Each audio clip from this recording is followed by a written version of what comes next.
Assalamualaikum warahmatullahi taala wabarakatuh. Tuan-tuan dan puan-puan, terima kasih kerana sudi berkunjung ke channel BBMA Trader 7.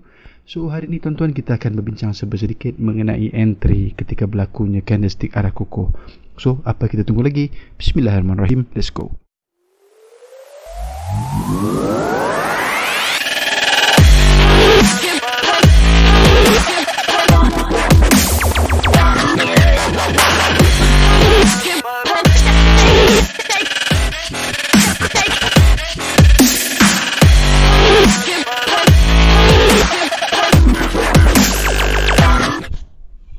Tuan-tuan dan puan-puan, apa itu yang dipanggil sebagai candlestick arah kukuh?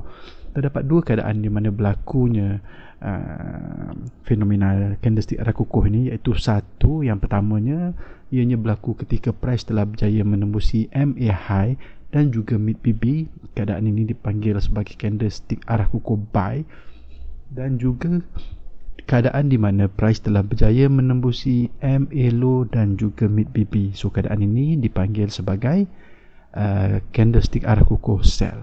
Tapi macam biasa, kita bukan entry di kala ketika munculnya candlestick ini, kita entry di tempat yang betul. Ya.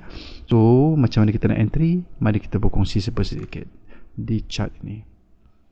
So untuk chart ni tuan-tuan, kita boleh tengok ada terdapat beberapa candlestick arah kukuh yang telah muncul.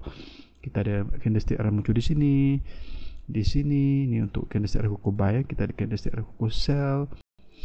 Di sini pun kita ada candlestick arah kukuh buy, kan? Dan di atas-atas ni semua pun ada lagi lah. Kita ada jumpa di sini, di sini. So kenapa saya pilih keadaan di sini untuk entry? Okey, so yang pertama sekali tuan-tuan, candlestick arah kukuh ni sebenarnya tuan-tuan, dia terbaik lah kalau kita nak pilih mana satu candlestick arah kukuh yang kita nak buat kita punya entry, kan. Kita kena tengok di manakah kemungkinan yang paling besar berlakunya perubahan trend. Sebab biasanya candlestick arah kukuh ni dia akan muncul menandakan akan berlakunya perubahan trend. Maksudnya kalau sekarang ni keadaan tengah downtrend, so bila munculnya candlestick arah kukuh, ada kemungkinan besar price akan membuat perubahan trend. So apa yang saya selalu buat adalah mengukur menggunakan Fibo apakah yang telah berlaku pada pada time frame yang lebih besar. So sebagai contoh, kalau saya tengok di time frame daily, ya, ni untuk AUD CAD, okey.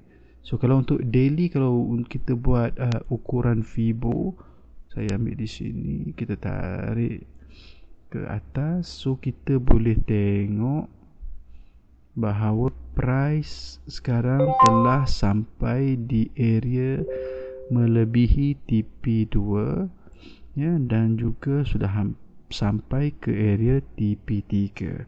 So kebarangkalian untuk price membuat perubahan arah adalah tinggi di time frame yang rendah. Okay, so untuk time frame yang rendah di H1, so apa yang saya buat, saya menunggu keadaan di mana munculnya candlestick arah kukuh yang ini, ya, yang ini, dan di sini saya pun tarik Fibo. So bila tarik Fibo, saya letak saya punya pending order di area re-entry. So bila kita letak pending order, tuan-tuan kena ingat jugalah spread semua, kan, supaya nanti tak adalah kita ketinggalan kita punya entry. So bila price turun dan dia ambil semula order-order di bawah ini, adalah dua order yang diambil, yang lain-lain tu tak diambil, kan. Dan price pun dah jalan hingga ke TP1.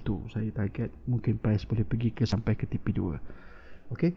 So untuk candlestick arah kukuh ni adalah penting sekali kalau kita nak buat entry ataupun kita nak validkan dia, kena pastikan lah. Kalau contohnya sekarang di H1, kita pastikan di time frame M15 price tidak membuat sebarang ekstrim lah, di mana MA high ataupun MA low keluar daripada mid BB. So kalau keluarnya daripada mid BB, ada kemungkinan besar candlestick arah kukuh tu tidak valid. kan, tetapi bergantung kepada Fibo yang kita tarik di time frame yang lebih besar tadi, keyakinan kita untuk buat entry di kawasan H1 tadi tu tinggilah, kan, tinggi sikit lah, sebab kita menjangkakan price tu akan berubah arah. So tu dah tadi tuan-tuan dan puan-puan, sedikit perkongsian mengenai entry ketika munculnya candlestick arah kukuh ni. So pertama sekali kita tengok apa yang berlaku pada time frame di lebih besar. Kita cari entry candlestick arah kukuh yang mempunyai peratusan tertinggi yang akan berlakunya perubahan trend, dan kita letak kita punya pending order ataupun kita letak kita punya entry di tempat yang betul. So untuk multi time frame punya entry, kan, nanti kita akan berkongsi di episod yang akan datang lah, kan. Cuma hari ni kita akan berkongsi mengenai apa itu candlestick arah kukuh dan macam mana saya entry ketika munculnya candlestick arah kukuh. Alright, so terima kasih tuan-tuan kerana menonton. Assalamualaikum warahmatullahi wabarakatuh.